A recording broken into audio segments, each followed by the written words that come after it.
Hey, what's going on, you guys? So in today's video, I am going to show you how to fix Roblox error code 403 or authentication failed. So let's start.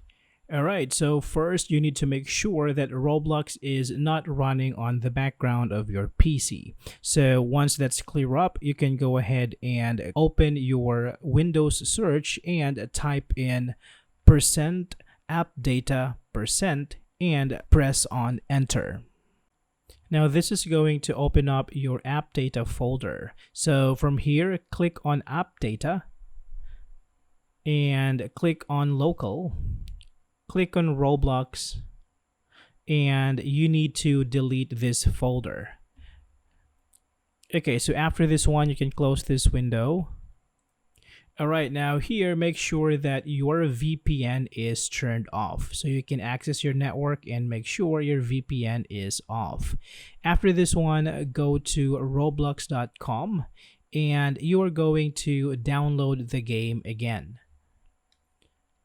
Now, once you finish downloading the game, you can install the Roblox again and you should be good to go. Now, if you are still having some problems, you need to make sure that you are connected to a stable internet connection.